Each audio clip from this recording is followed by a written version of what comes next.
galera, beleza? E aí, vamos para a terceira parte dessa revisão maravilhosa para o Enem? O que é que você acha? Tá cansadão? Tá cansadona, minha linda? Mas não é hora de ficar cansado, não é hora de ficar cansada, nem um pouco desanimado. Eu não quero ver ninguém desanimado. É hora de relaxar, manter o foco e preparar o planejamento para a revisão final. Eu estou deixando aí para vocês várias dicas em cima dos principais pontos que você precisa revisar. Então, não tem que ficar enlouquecido, enlouquecida, não aguento mais o Enem. Calma, relaxa e ouve o tio aqui, que eu vou trabalhar com pontos decisivos para a sua prova. Só isso. Relaxa, concentra e roda a vinheta.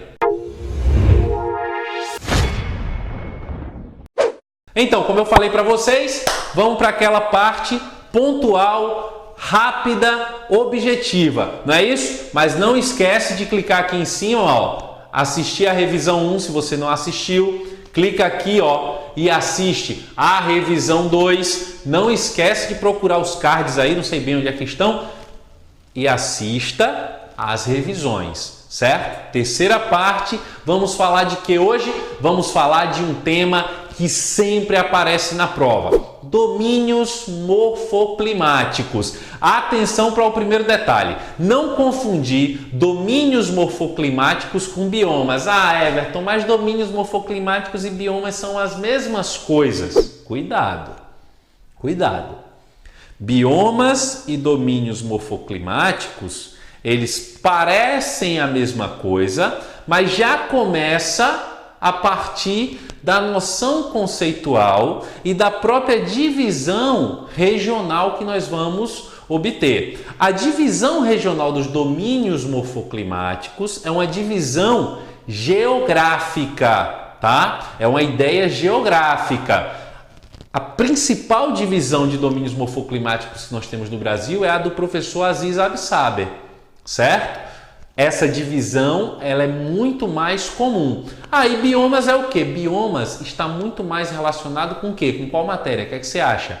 Muito mais relacionado com biologia. Então não confunde as duas coisas, até porque na nomenclatura vem muito parecida, mas chega num ponto específico em que essa nomenclatura muda. E aí você pode ser pego exatamente aí, tá? Como assim nomenclatura? Veja só. Quais são os domínios morfoclimáticos que nós temos no Brasil? Vamos lá. Domínio amazônico, o domínio do Cerrado, a Caatinga, Araucária, domínio dos Pampas e mares de morro. Opa, peraí, Everton. Esses outros todos que você falou, eu tô ligado. Mas e a Mata Atlântica? Tá onde? Você esqueceu de falar da Mata Atlântica. Esqueci não. A Mata Atlântica, essa expressão apareceria onde? Em biomas. Lá com a galera da biologia. E na geografia? Eu vou substituir essa terminologia Mata Atlântica por domínio dos mares de morros. Atenção para esse ponto, tá? Então, já começa por aí. Outra coisa importante, o Enem tem preferência? Tem. O Enem tem preferência, sim.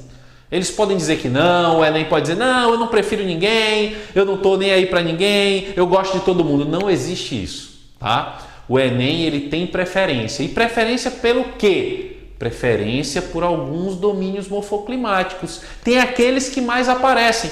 Quais são os que mais aparecem? Domínio amazônico, Cerrado e Caatinga. Muita atenção na hora que você for fazer a sua prova. E os outros eu deixo de lado? Não, os outros você vai revisar também. Mas se não tiver tempo, tiver na correria, muita matéria acumulada, revisa esses três. Domínio amazônico, Cerrado e Caatinga, tá bom? Domínio amazônico, o que é que eu preciso lembrar? Primeira coisa, domínio morfoclimático, ou seja, morfo de forma e clima, ou seja, as formas que estarão relacionadas com o clima. Opa! Deu para sacar? Então, olha só, primeira coisa que eu vou observar, clima. A partir do clima, você consegue caracterizar as outras coisas, você consegue imaginar a vegetação, você consegue imaginar mais ou menos a estrutura de solo, tá joia? Então, domínio amazônico. Domínio amazônico eu tenho o quê? Eu tenho um clima equatorial. Olha só, clima equatorial apareceu na sua prova. O que é o clima equatorial? É o clima mais quente, é o clima mais úmido e é o clima com maior pluviosidade. Peraí, Everton, agora você me pegou. Se ele é o mais úmido, né? Não é a mesma coisa de maior pluviosidade? Não, cuidado. Umidade é a quantidade de vapor de água que eu vou ter na atmosfera.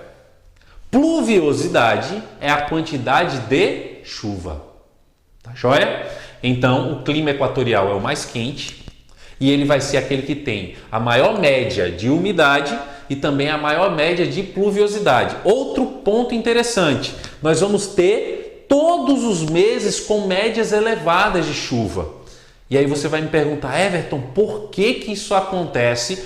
A zona equatorial é uma zona de convergência de ventos alísios. Esses ventos alísios, quando se deslocam em direção à zona equatorial, onde está a Amazônia, eles já vêm absorvendo muita umidade ao longo do caminho, quando eles saem dos trópicos e vêm para a zona equatorial. Eu chego na Amazônia, eu tenho rios, muitos rios, a maior bacia hidrográfica do mundo, a bacia amazônica. Eu tenho o que também? Eu tenho a floresta amazônica que transpira, que joga vapor de água para cima. E é muito quente. A zona equatorial a gente sabe que é aquela mais iluminada. Eu tenho aí a receita, né? Os ingredientes perfeitos para um ambiente extremamente chuvoso. E no caso da Amazônia acontece um detalhe. Qual é o tipo de chuva? Chuva de convecção. Que lá eles costumam chamar de quê? Quem for aí da região norte me corrija, tá? Se eu estiver errado. São as chuvas de fim de tarde. Eu já ouvi em alguns instantes, passando lá para o Porto Velho, lá em Rondônia, a galera marcar encontro e dizendo assim, olha, você vai lá em casa, vou lá no final da tarde, mas antes ou depois da chuva? Sabe por quê? Praticamente todos os dias do ano chove. Tranquilão? Então beleza, já falei do clima, do domínio amazônico, o clima equatorial é o mais quente, maiores médias pluviométricas, maior índice de umidade, massa. A partir desse clima, o que é que eu vou esperar? O que é que eu vou esperar? Eu vou esperar uma vegetação extremamente adaptada a essa oferta de água, não é isso? Uma vegetação que está bastante acostumada a esse ambiente úmido. Chove muito. Que vegetação é essa? É uma vegetação, primeiro, uma vegetação perennifólia. O que seria uma vegetação perennifólia você nunca vai ouvir falar, a não ser que algo muito estranho esteja acontecendo, de que na Amazônia amanheceu de repente com todos os galhos secos, todas as folhas caíram das árvores. Se isso acontecer, meu querido, minha linda, corra para outro planeta. Porque o mundo está acabando. Não faz como essa galera que fica aí nessa viagem. O mundo vai acabar, o mundo vai acabar. Eu vou para onde? Eu vou para o alto da montanha. Alô?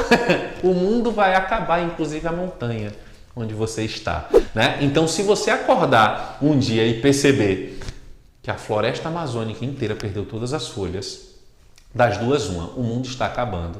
Alguém deu um banho de agente laranja, como aconteceu lá no Vietnã, né? E desfolhou tudo. Fora isso, naturalmente, isso não tende a acontecer. Por quê? Porque a oferta de água é muito grande. Sendo muito grande, essa planta ela não precisa economizar água. A troca de folhas, as folhas vão cair, vão trocar naturalmente, como um processo natural de troca e evolução que acontece com toda tranquilidade. Vai criar ali no solo aquela matéria orgânica, a serrapilheira, que depois vai se decompor, vai enriquecer ainda mais o solo com matéria orgânica, tranquilo.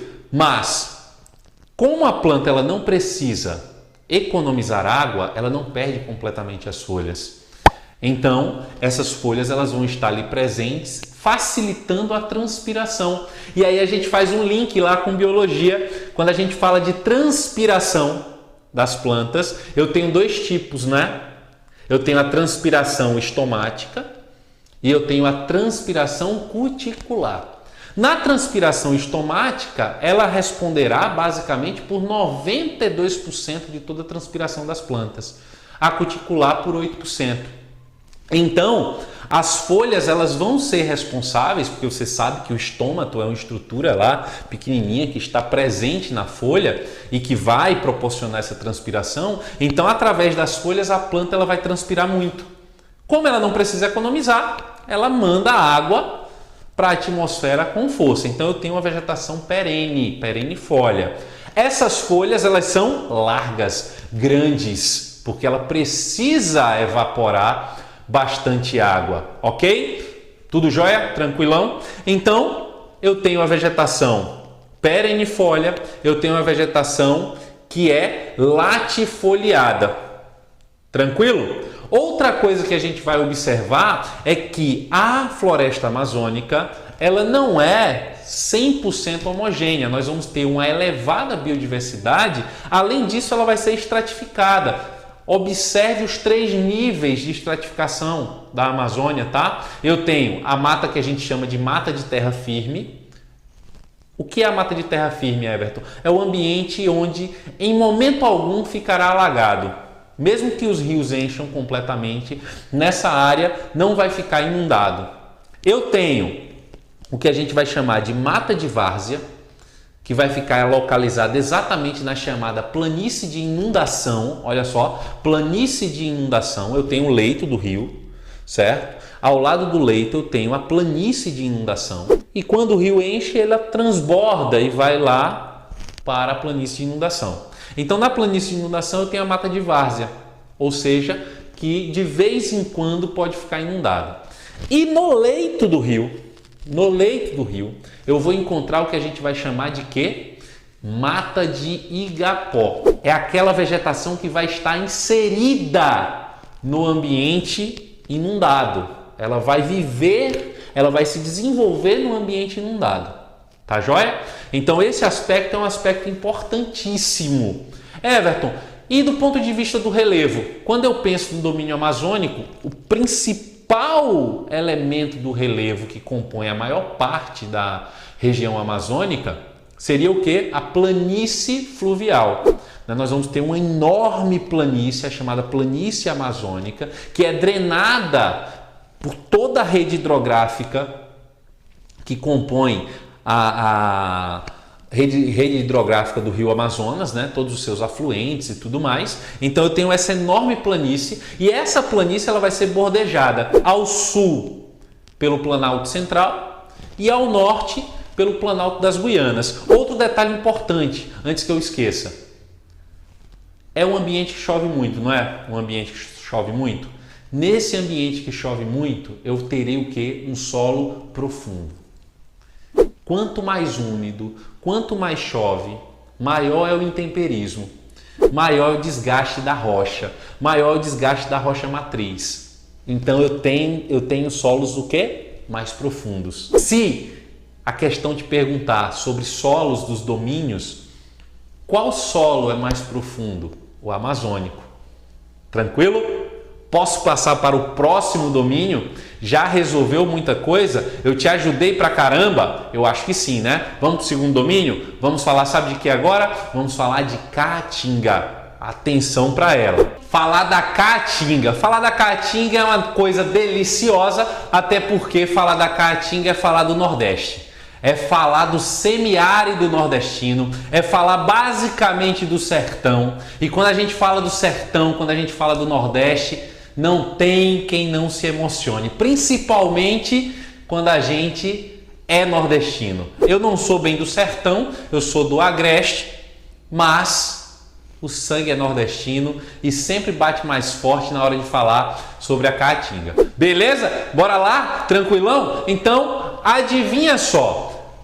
A caatinga, ela será, veja só, o oposto, o outro lado em termos de caracterização do que a gente acabou de falar sobre o domínio amazônico. Por quê? Veja só. Primeira coisa a se saber.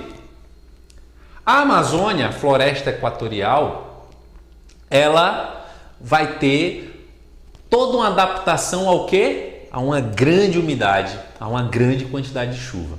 E a Caatinga, esse domínio morfoclimático e bioma exclusivamente brasileiro. Anota aí, ó. Anota aí. Caatinga, bioma / domínio morfoclimático exclusivamente brasileiro. Não existe Caatinga em outra parte do mundo. Só no Brasil. E veja só, a maior parte está onde? Está onde? No Nordeste. Olha que maravilha, né? Aquela Caatinga fantástica, muitas vezes vítima de preconceito, vítima de uma falta de atenção pública àquele ambiente, ao povo da Caatinga, mas isso aí é assunto para outro momento. Vamos nos concentrar nas características desse domínio, beleza? Então, esse domínio tem qual clima? Qual é o clima? Clima semiárido. Clima semiárido. O que é o clima semiárido no Brasil? No Brasil, atenção, cuidado. No Brasil, o clima semiárido é o mais seco. É o que tem índices de umidade média, as menores do país, e é também o que vai apresentar os menores índices pluviométricos. Vamos fazer aquele paralelo? Vamos fazer aquele paralelo? Veja só. Olha aqui, ó. Essa é a média de chuva que nós vamos encontrar lá na Amazônia. 2.800 milímetros de chuva. E ó, aqui ó, tá vendo aqui? Essa é a média de chuva que a gente encontra na Caatinga. Em torno de 350 milímetros de chuva. É muito pouco, galera. É muito pouco mesmo. E segundo ponto acerca disso, sabe o que é? Essa chuva, ela é completamente irregular. Atenção, por favor, pelo amor de Deus. Eu já vi vários alunos meus, na hora que está batendo um papo, a gente está conversando na sala de aula, em algum lugar, disse: ah, professor, eu tô ligado à Caatinga, né? Qual é a característica da Caatinga? Ah, tá. Caatinga é que não chove. Que não chove, velho. Chove. Só que chove de forma irregular. O que marca a Caatinga é a irregularidade das chuvas. O clima semiárido, ele é irregular. Período de seca pode durar 6 meses, pode durar 1 ano, pode durar 2 anos, pode durar 3. Pode durar 1 mês, pode durar 2. Pode chover metade do ano inteiro, 6 meses chovendo, tranquilo. Pode ficar um prazo enorme sem chover. Ou seja, não existe um padrão, existe uma irregularidade dentro deste ambiente, tá? E aí, o que a gente vai fazer agora? Eu sei que chove pouco, a umidade é pouca, mas eu estou falando de um clima tropical semiárido. É um clima quente também. E com um detalhe importante, chove pouco, tem poucas nuvens. Se tem poucas nuvens, o nível de irradiação é alto, elevadíssimo. Isso é bom, isso é bom. A Caatinga, o ambiente da Caatinga, o domínio da Caatinga é o domínio que vai apresentar uma grande potencialidade energética. Eu já falei para você, né? Potencialidade energética de quê? Ah, você não assistiu a revisão não? Assiste a revisão, tá? Já assistiu, quem já assistiu sabe. Não sabe? Sabe.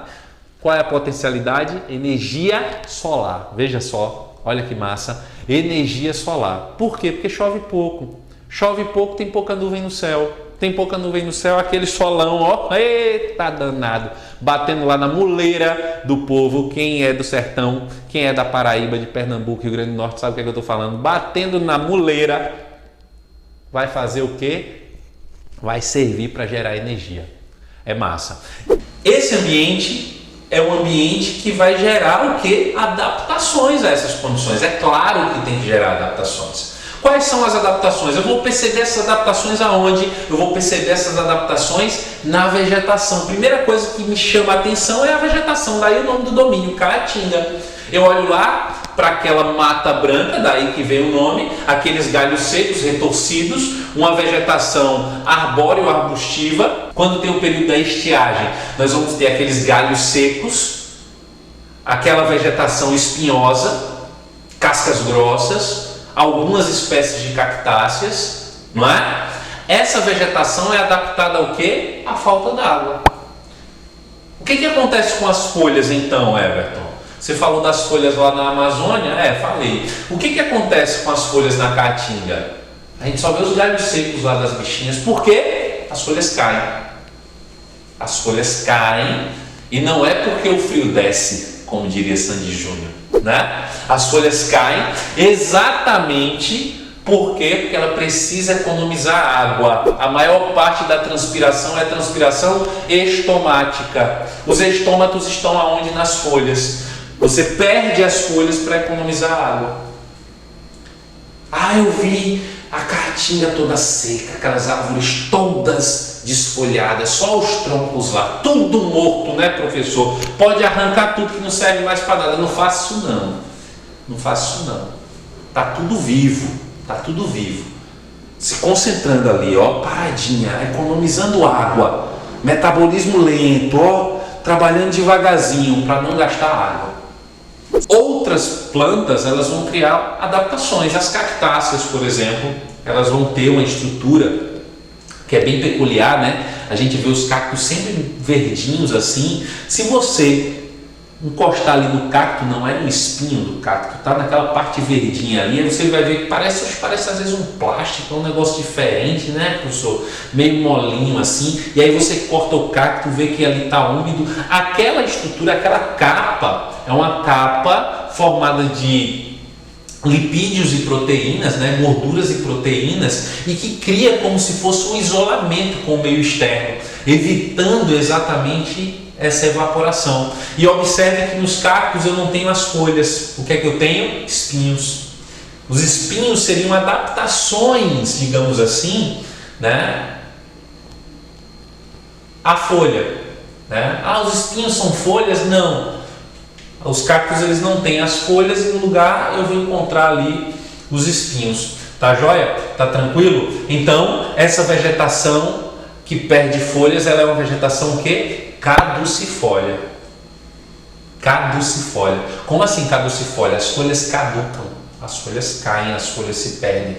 Tudo jóia? Identificada a vegetação. Eu vou prestar atenção em que também? Eu vou prestar atenção no relevo. O relevo do ambiente semiárido é muito importante. A maior parte do semiárido, a maior parte do sertão, a maior parte da Caatinga vai estar na depressão sertaneja. A depressão sertaneja, em algumas provas, como o FUVEST, por exemplo, como a prova da UPE, lá de Pernambuco, aparece como pediplano sertanejo, né? Aquela área pediplanizada, aquela planura que de vez em quando é quebrada essa monotonia por quem? Pelos inselbergs, né? Aqueles montes de pedra que ele tem lá. Então a maior parte da Caatinga fica na depressão sertaneja. Ô Everton, e por que não chove mesmo? Não chove mesmo porque, por estar na depressão sertaneja, a água que vem do litoral, ela vai ser barrada, essa umidade vai ser barrada onde? Nos planaltos, na frente dos planaltos. E por trás eu teria a zona semiárida. Quando perde-se essa umidade, pouca umidade transpassa esse relevo e consegue chegar até lá. Então chove muito pouco. Os planaltos nordestinos são grandes responsáveis também por essa questão do clima. Tranquilo? Sossegado? Tá, já falei do relevo e o solo. Você imagina esse solo sendo formado e produzido a partir de quê? Esse intemperismo que vai formar o solo, essa estrutura de degradação que vai dar origem ao solo. É um ambiente úmido? Não. Então nós vamos ter que tipo de ação predominante do intemperismo físico. E aí isso vai ser importante. Eu disse para vocês o seguinte, lá na Amazônia chove pra caramba, não chove pra caramba? Então como é o solo? Profundo. E qual será o solo na Caatinga? Raso. Raso e pedregoso. Por quê? Porque a ação intempérica é outra. É a variação de temperatura, são os ventos, tá joia? E tem nome esse solo? Tem nome. Sabe qual é o nome do solo? Neossolo litólico. Atenção para esse nome, ó. Neossolo litólico. Por que neossolo? Neossolo é novo solo? Presta atenção nesse detalhe. Pulo do gato para a gente fechar essa ideia. Quando a gente está estudando solo, a gente tem que estar sempre atento. Por quê? Uma das primeiras classificações que a gente faz é: o solo ele é juvenil, ou esse solo é maduro, ou ele é senil. Aí a galera diz: ah, Everton, eu tô ligado. Os solos mais novos, mais recentes no tempo geológico, né? E os solos mais antigos. Aí esses são os senis. Não, cuidado, tá? Muito cuidado nisso aí. O solo ser juvenil, maduro ou senil tem muito a ver com a evolução dessas camadas. Como estão essas camadas? Será que eu tenho todas as camadas possíveis do solo? Qual é a profundidade dessas camadas, ok? No caso do solo da Caatinga, eu costumo observar uma confusão muito grande. Porque aquele ambiente é um ambiente que a gente vai encontrar que tipo de formação rochosa? Uma formação rochosa predominantemente granítica. Eles vão se formar lá atrás, ainda no pré-cambriano. Muito antigos são os granitos. Beleza? Tranquilão? Então, se o solo do ambiente da Caatinga vai se dar em uma área onde eu vou ter predomínio de granitos, a pessoa pode dizer: ah, então esse solo é um solo senil, é um solo velho. Faz tempo que essa estrutura geológica está aí. Mas aí que está o problema. Por quê? Preste atenção. Qual é a característica principal do solo na Caatinga? É um solo raso. Qual é a segunda? Solo raso e pedregoso. Por que ele é raso e pedregoso? Vou repetir. Ele é raso e pedregoso porque eu vou ter qual ação intempérica? O intemperismo físico. Variação de temperatura, ação dos ventos. Ou seja, a quebra, o desgaste dessa rocha matriz é extremamente lento quando comparado ao intemperismo químico, a ação da água, por exemplo. Ok? Então isso faz com que essa rocha matriz ela se degrade de uma forma muito lenta. Por esta razão, o que eu vou perceber em vários pontos do semiárido? Que o solo ele é raso, além de ser raso, ele é muito pedregoso, e essa rocha matriz muitas vezes aflora. Vou dar um exemplo de um lugar que eu sou apaixonado: Cabaceiras. Lajedo de Pai Mateus. Cabaceiras, aliás, uma das cidades mais secas, ok? Então lá em Cabaceiras, lá no Lajedo de Pai Mateus, depois pesquisa aí, o lugar é maravilhoso, vale super a pena. Esse lajedo é exatamente um afloramento dessa rocha matriz, essa rocha que está na superfície, ok? Então como é que eu classifico esse solo, Everton? Eu classifico esse solo como um solo juvenil. O processo de formação ainda está no início. O processo de degradação dessa rocha matriz ainda está no início. Por quê? Porque eu não vou perceber claramente muitas camadas. Eu vou perceber ali talvez um pouquinho de camada O, matéria orgânica, camada A e a camada R, que é a da rocha matriz, que muitas vezes o quê? Aflora. Atenção para isso. Beleza? Sossegado? Vou deixar você com esses dois domínios, vou deixar você revisando tudo isso, tá joia? E não se esquece de se inscrever no canal, deixar teu like, chama teus amigos para revisar, fazer essa pegada final aí do Enem, que eu tenho certeza que eu vou te ajudar e você vai se dar muito bem na prova. Tranquilão? Tranquilona? Um beijo, até a próxima!